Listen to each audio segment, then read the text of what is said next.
বন্ধুরা সবাইকে স্বাগত জানাচ্ছি ট্রাভেলার্স ফ্যামিলি চায়না ব্লগের প্রথম সিরিজে।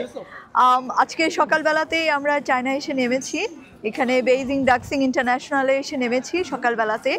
তো আমাদের ফ্লাইট এয়ারপোর্টে এসে নেমেছি 5:30টায়, তারপরে হোটেল চেক ইন, ব্রেকফাস্ট, খানিকটা রেস্ট নিয়ে এখন আমরা সাইট সিইংয়ে বেরিয়ে পড়েছি। আর বেইজিংয়ে আসলে সবার বোধহয় প্রথম ডেস্টিনেশনটাই আসলে থাকে সামার প্যালেস। তো আমরাও এখন সামার প্যালেসের উদ্দেশ্যে চলে এসেছি। এখানে আমরা আমাদের হোটেল থেকে 75 ইউয়ান খরচ করে ট্যাক্সি নিয়ে চলে এসেছি এবং আমাদের হোটেলটা হচ্ছে বেইজিং সাগা হোটেল। আপনাদেরকে রুম ট্যুর দিব, আপনাদেরকে পুরো ইনফরমেশন দিয়ে দিব। তো আগে সামার প্যালেস সম্পর্কে বলে নিচ্ছি।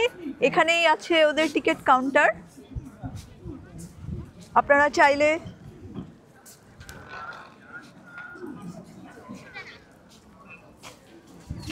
চাইলে ক্লুগ, ভায়াটর সহ বিভিন্ন ওয়েবসাইট থেকে টিকিট নিয়ে আসতে পারেন, আবার চাইলে এখানে সশরীরে এসেও টিকিট কাটতে পারেন। তো আমরাও এখানে সশরীরে এসেই পাসপোর্ট দেখিয়ে আমাদের ভিসা ক্রেডিট কার্ড ব্যবহার করে এই টিকিট কেটেছি এবং পাসপোর্টটা কিন্তু মাস্ট। তো আমরা এখন এখানে আমাদের পাসপোর্ট আইডি চেক করিয়ে এন্ট্রি নিতে যাচ্ছি। চলুন তাহলে ভিতরে যাই।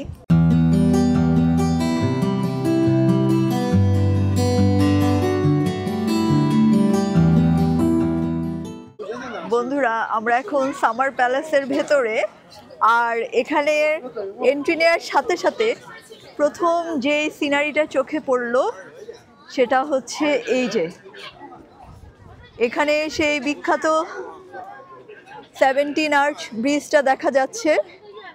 আমি যদি একটু জুম করে আপনাদেরকে দেখাই, এই সেই সামার প্যালেসের বিখ্যাত 17 আর্চ ব্রিজ। আর এটা হচ্ছে হেরাল্ডিং স্প্রিং আইল্যান্ড। আর এই সামার প্যালেস পুরোটা আসলে এত বড়, এই যে আমরা সেই কুনমিং লেকটা দেখতে পাচ্ছি, আর ওই যে ওখানে দেখা যাচ্ছে যে বুদ্ধিস্ট মনস্টারিটা, আর এই পাহাড় ঘেরা কুনমিং লেক। এখানে আজকে আসলে রবিবার হওয়াতে ট্যুরিস্টদের পাশাপাশি স্থানীয়রাও সবাই আসলে বেড়াতে এসেছে। এই যে সবাই এখানে আসলে বোটিং করছে। অ্যাডমিশন টিকিট আমাদের 4 জনের ফ্যামিলির জন্য নিয়েছে 60 ইউয়ান, কিন্তু এই বোটিংয়ের প্রাইসটা কিন্তু আপনাদেরকে আলাদা পে করেই এই বোটে চড়তে হবে। পুরো এই কুনমিং লেকটা ঘুরে দেখতে পারবেন। কি পরিমাণ ট্যুরিস্ট এসেছে আসলে।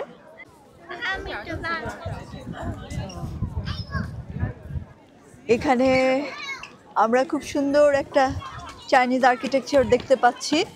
তো পুরো সামার প্যালেস জুড়েই আসলে এরকম সুন্দর সব মনিউমেন্ট আছে।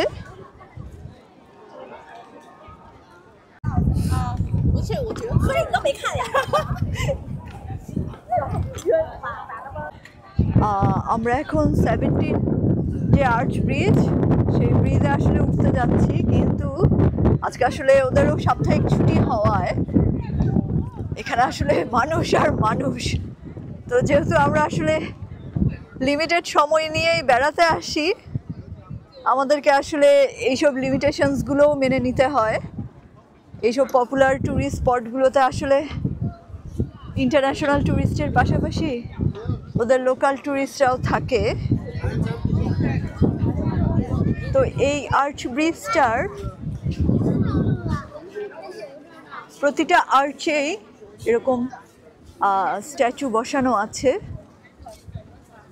আর এখান থেকে এই যে কুনমিং লেক পুরোটা দেখা যাচ্ছে। এপাশ থেকে যদি একটু দেখাই,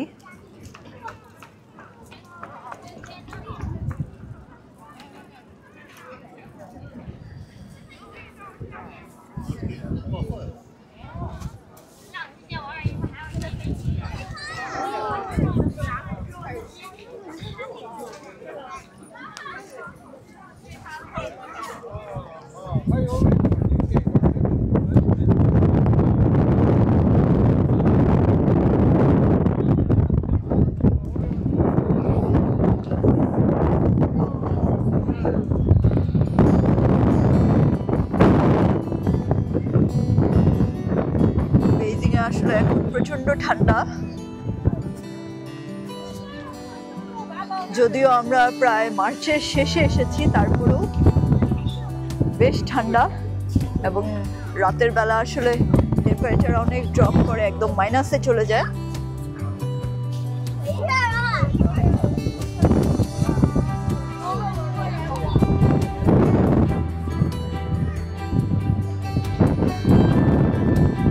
কিং সম্রাটরা আসলে বুঝে শুনে এরকম জায়গায় ওদের সামার প্যালেস বানিয়েছিল। আসলে এত সুন্দর চারপাশ, এখানে এই যে দূরে পাহাড়গুলো দেখা যাচ্ছে,